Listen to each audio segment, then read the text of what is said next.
Ava Liz with an impressive run here in Beijing, taking out Elena Rybakina.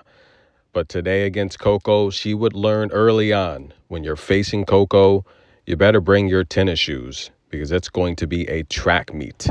As always, this coverage is brought to you via the Doctrine of Fair Use, the Fair Dealing, and the Digital Millennium Act. But first, who will face Coco in the semifinal? That's right, guys. Coco wins. Amanda Anisimova or Jasmine Paolini. Ciao, Bella.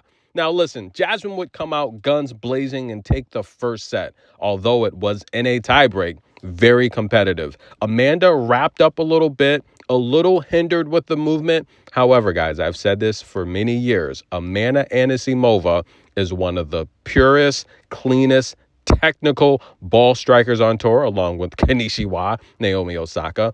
But her power, guys, makes up for what she lacks in footwork or athletic ability. She's able to change the tide and really control and dictate the rallies because of her ball striking. Her forehand is beautiful, her backhand is beautiful, and her ball placement is beautiful. I think she has great pattern play, she has great angles. And this really gave Jasmine a lot of fits today. Now, Jasmine, if you watch this match, her big opportunity came with break points. 3 for 14. She had the opportunities to really close out this match in 2 sets. However, Amanda was clutch in these pressure point situations. And I talk about Amanda's mental growth, her mental toughness. If this were a few years ago, and I don't want to bring up the Indian Wells against Leylah Fernandez when she just walked off of the court and said, I'm done. I don't want to bring that up, but I did. I'm sorry. But listen, Amanda has grown. She's matured. She's taken time away from the game. And I just feel she's a different person. But I've always said she's one of the best ball strikers on tour. And she showed that today. She proved that today. I think the old Amanda down a set in a big match like this, I don't want to say would have gave up, but I think the effort would have declined. Today, that did not happen, and I'm very, very proud of the player that she's become because I've always said she's amazing. Wasn't a pretty match, 4 aces, 4 double faults, but she did win 64% of her first serves to Jasmine's 55%. 5 for 11 on break points, a little bit more consistent there. And I just felt Jasmine overall, the ball striking was a little too tough. And I say Jasmine's weakness, back her up, make her beat you with the forehand behind the baseline. Amanda did that. I felt she did a great job of covering ground and moving, even though she might be a little hindered, wrapped up. Jasmine played a tough match, but she is out of fear. Now, there's going to be a good conclusion to the race to the finals. Right now, Jasmine's 9th in the race to Saudi Arabia, while Elena Rybakina is 8th. Overall, it looks like Jasmine is playing better tennis, so that's going to be great. I think Jasmine might squeeze in for that last spot. And keep in mind, if you win a slam, you're guaranteed a spot in Saudi Arabia, even though technically point-wise, Coco Gauff did qualify. The number 1, 2, and 3 spots, Sabalenka, Iga, and Coco, that will not change. Now, let's head to Coco's match. One thing that may concern me is Coco's matches have all come during the morning. Now she's going to have to get ready to play at night. Will the atmosphere affect her balls?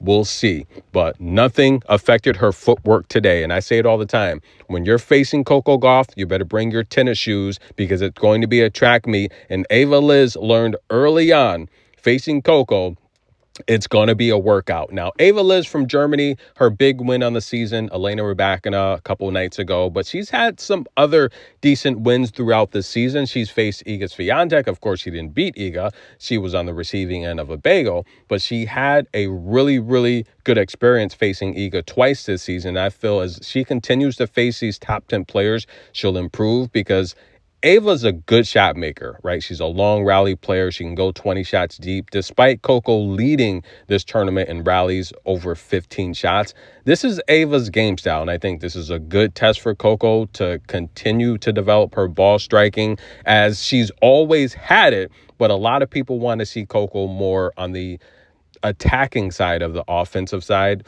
because they feel she's too much of a counter puncher. She's a great defender, the best defender in the game. But they know, and I know, that Coco has the ability to be more aggressive on offense. But I think a lot of that has come with the criticism with the forehand. I think it's affected her game mentally, and I don't think she displays her power and her aggression as much as she can. With Gavin, I see the improvements, and she's doing that now. She's attacking, and this, I don't want to say this because I know the critics are going to come for me every time I say it. They do. She reminds me of Serena Williams. She's looking like Serena Williams. When you factor in the defense and the offense, Coco is looking like Serena Williams. It's just the complete highlight reel. Every point, every winner that she's making, it's a highlight. And I'm telling you guys, watching Coco play this tournament, this is the best tennis I've seen her play since, I don't know, the 23 season when she went on that double-digit win streak. That's right, when she won DC, Cincinnati, and the U.S. Open. This is the best tennis I've seen her play since maybe then. However, I think it's better when we're talking about her offensive attack. Her ground strokes are beautiful. What Coco did to Belinda Bencic was just, I don't see how the score was that close. Because it seemed like she doubled her winners, and it seemed like every winner was a highlight reel. The same with this match here. Ava Liz was on a treadmill, ladies and gentlemen, and I talk about how great she is of a shot maker, but I also talk about she's not the fastest player. She's not the strongest player on tour, but a lot of times she is the mentally toughest player on tour, much like a Sophia Kenin, much like a Camila Osorio, much like a Leylah Fernandez. Those players get through by being undersized, but very tough mentally. But Coco's showing her mental toughness. And when you're facing Coco, this is not where you want to be. Outside the lines, ladies and gentlemen, front, back, side to side, like a new TikTok dance move or something. And look, now she's that way. Unbelievable. I felt Coco did a great job of stretching the court.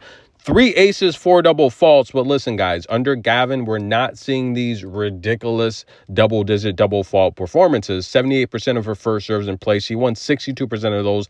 5 for 9 on break points. Now, Ava did have 7 opportunities to break Coco, so she did put up a fight. I felt she played a great match. She's 23 years old, a couple years older than Coco. She's probably going to find herself inside the top 50 soon, and I think that's right where she belongs. She's an amazing player, and I felt this experience here in Beijing, it's going to propel her career, but Coco Gauff just a little too strong today. Now, I do want to talk about the serve. Under Gavin, it just seems like she's a lot more confident and calm. And this is why I love Lindsay Davenport. I agree a lot with Lindsay Davenport and what she says. Lindsay Davenport, she's mentioned what I've mentioned. A lot of times in the past, several months ago, Coco would come to the line to serve, and it seemed like every time she stepped to the line, her routine would be a bit different. Now it's more consistent. She seems calm. And when she's going into her serve, she's keeping her head up a lot more. Whereas in the past, her head would be down. And you can't really guide the ball if you're looking down. She's also getting the ball over the net a lot more comfortably. A lot of times she would come up short. And that's a combination of footwork and ball toss, especially if you're coming up short. But I think right now, Coco looks really, really good. I just think having that expert, and a lot of times when players switch coaches, it's not necessarily what the new coach is bringing, right? A lot of times it's just hearing a different voice and encouraging you to be confident in your abilities that you already have. Coco made it to this level by being overly confident, which is what you have to be a professional athlete. You have to be confident in your abilities, but very skilled. And I think a lot of people forget that. She made it this far. She's already a Hall of Famer at 21 because she was highly skilled. And she's going to continue to get better. And I'm telling you right now, the offense in this tournament from Coco reminds me of watching Serena. Every point has been a highlight reel, and if she continues to improve and put in the work, which she is, I mean, Brad Gilbert even said this. You guys think Coco's making TikTok videos. She's working 8 hours a day. She's working nonstop. And right now, ladies and gentlemen, I think the tourists should be very afraid. Coco Gauff wins this match in straight sets. Who's she going to face on the other side of the bracket, guys? Iga Swiatek. Iga! Big bad Iga! Eliminated by Emma Navarro. She's going to take on Pegula, who had a tough match against Marta Kasiuk. That would go 3, but Pegula was going to win that. We knew that. However, I think that's going to be a challenging match with Emma Navarro. Both ladies very comparable game style. I do pick Pegula to get past Emma Navarro. However, Cartel and Linda Noskova. I told you guys Cartel would defeat Mira Andreeva. I told you she would defeat Maya Joint. I've told you for a while now to watch out for Cartel. She's a good ball striker, short center of gravity. She's got a lot of power. She's very muscular, and she's calm. You never see her facial expressions change. She's very balanced mentally. It's tough to get her off of her game, and she's going to be dangerous. I told you to watch out for Cartel. Everyone I've told you to watch out for is doing well on tour, right? Amanda Anisimova. I've told you how good she was. I've told you how good Jasmine Paolini was, right? Ava Liz, I told you to watch out for these players. I'm telling you to watch out for Cartel, like I said previously. I think she's going to find herself in this championship match against Coco. I think she gets past Linda. I think she'll get past Pegula or Navarro, because it's a very comparable style. It's ball striking, and she's very powerful. She's a good shot maker. But I think Coco is going to present a lot more problems for Cartel. So I think that's going to be the final. Coco and Cartel. We'll see. Coco Gauff advances, ladies and gentlemen. And again, that race to Saudi Arabia between Jasmine Paolini and Elena Rybakina, that's going to be good. Get your popcorn. A lot more tennis coverage going on. We have clay tournaments. China's just heating up. But Coco Gauff, guys, a beautiful hug at the net. I don't know if these two ladies are they close friends? Because the way they interact, it's so beautiful. And I just think, and I've said this in the past, I think Ava Liz is just a classy player. But seeing this exchange at the net, the joking, the smiling, I think it's beautiful, guys. Ava Liz is a classy player, and so is Coco. I'm your host, Good Energy. Tennis in a Minute. Thanks for all the love and support. Remember, guys, I'm training for a marathon. Coverage is going to be limited. I'm so sore. But, guys, thank you for the love and support. Like the video. Hit the super thanks. Things are heating up in Beijing.